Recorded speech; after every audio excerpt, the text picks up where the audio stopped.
Okay, well, with me again, Miss Fati. So, in this video, I just want to talk about how English structure works in our daily conversations. Okay, well, by the way, talking about how to make ourselves, yeah, uh, the English improve faster. It's about how your mind works.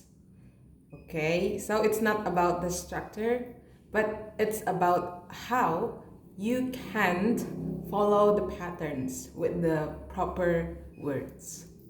Oke, jadi simpelnya buat kamu yang mau bisa ngomong bahasa Inggris, speak like a native speaker, that's the point, is structure. Yes, why structure?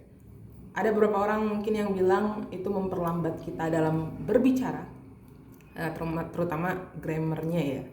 Itu memperlambat kita berbicara. But the fact is, you can speak like a native speaker when you know the patterns, how they are speaking. Yes, jadi pola struktur itu cara kita untuk bisa ngomong seperti native speaker. Oke, kebiasaan kita. Jadi kita akan kupas dalam 7 common mistake yang membuat kita jadinya sulit untuk ngomong bahasa Inggris. Yeah.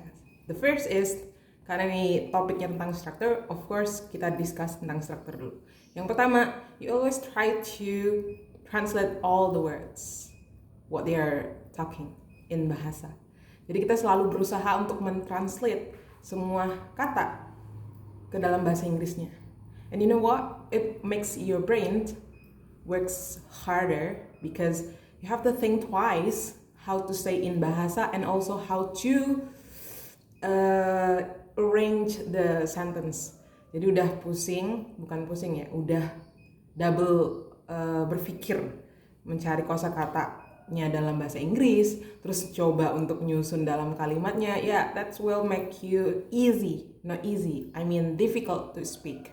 Ya, itu baru beneran structure and grammar membuat kamu susah ngomong. Tapi kalau misalnya polanya kita ganti, you know how the structure is, and then you just put some proper words that you need, and then it come out from your thing with the English words, and it becomes secara natural it's come out. Yes, jadi bukan translations. Bahasa Inggris itu bukan translations. Bahasa Inggris itu bahasa. That's the art of communication, right?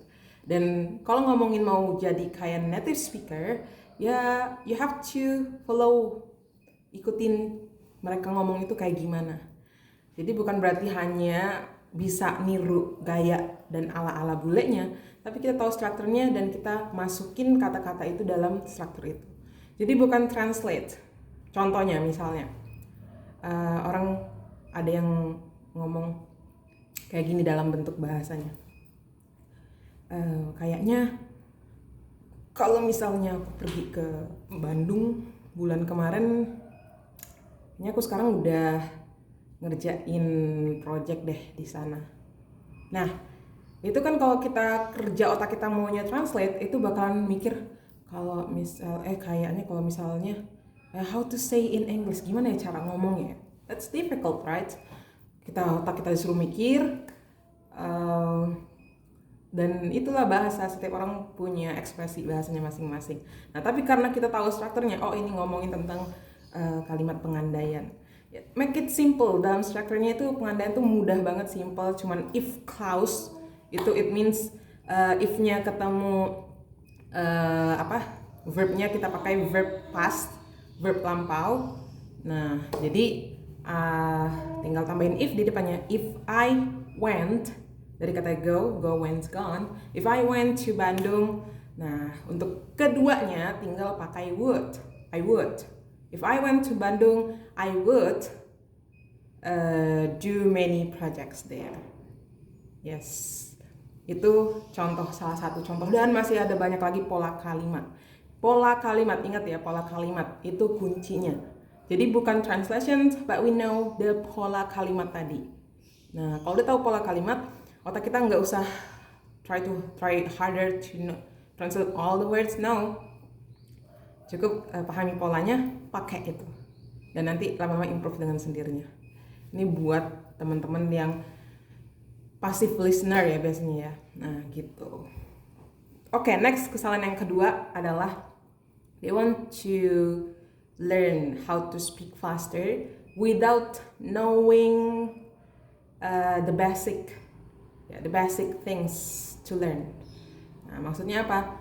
Jadi pengennya serba cepet ya. Nah, pengen bisa, pokoknya speaking, nggak mau belajar grammar, structure, pokoknya bisa ngomong. Nah, the question is, ngomongin bahasa itu keterampilan. Nah, keterampilan ada 4. Keterampilan dalam mendengar, listening, keterampilan dalam berbicara, speaking, keterampilan dalam membaca, reading, keterampilan dalam menulis, writing. Nah, poin keempat itu caranya beda-beda tapi saling berhubungan satu sama lainnya. Nah, how you can speak English faster when you have no words in your thought? Sama aja kayak mau jelasin gelas yang berwarna merah, terus bentuknya bulat, and you don't know. Nggak tahu bahasa Inggrisnya bulat, nggak tahu bahasa Inggrisnya merah. Nah, itu gimana kita mau menggambarkan, describe that things. Nah, itu pasti susah. Makanya vocabularies itu jadi hal utama. Dia melingkupi semua keterampilan itu. Cuman prosesnya beda-beda. Kalau listening, itu kita fokus di 2 poin. Yang pertama, sounds English, suara bahasa Inggris itu kita udah terbiasa dan tahu phonetic alphabet. Jadi, peka dalam mendengar dan juga berbicara dengan jelas.